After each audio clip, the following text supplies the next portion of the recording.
Kai, my people, another one don't still happen again. Oh, you don't share wahala for JudyAustin, my people. Una no say May go London for holiday. Now, Queen May don't return back home. The moment when JudyAustin say May don't come back, my people. Now there JudyAustin blow hot at Yuli. He can't blow hot for Yuli. He say MayYul can't take and go London. Oh. As far as say first wife don't go London, Queen May don't go London, come back. Say she must touch that place. Say she must match that London too. No be small thing. Now there Yuli can't respond to JudyAustin. He say no be so me too bargainer, no be so we talk camo. I not get money when I go use to sponsor you. You see, this my first wife. She's a strong woman. Anything when she did do, I know the affair. She's a strong woman. I cherish this my first wife. The moment when you take on everywhere, kata kata they bust. Now there JudyAustin can't change her, my people. JudyAustin can't talk say, hey, you must do what I ask you to do. My people, not be small basketballs, not be small thing. Oh God.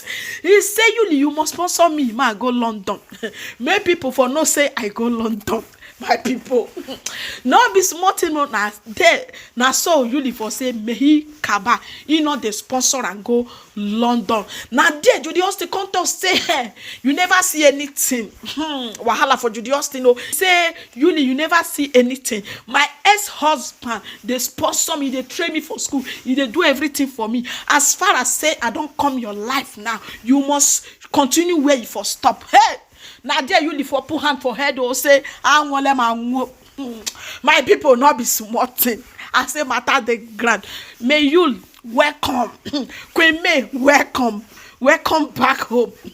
No be smarting, my people. Wahala day. JudyAustin they run kitty, they run kata kata. She don't know where she won't put head again. My people not be smarting. The love when they give Queen May, my people. The love too much. JudyAustin not see this kind of love at all, my people. I bet my people make una share this video. Make una share this. Hey guys, it feels really good to be back home. I've missed y'all. I cut my vacation short because I have to be there for my dressmaker exhaustive stitches. You all know she's having her sales end of the year sales, 30% discount, just to say thank you for your support, for your love, for your patronage.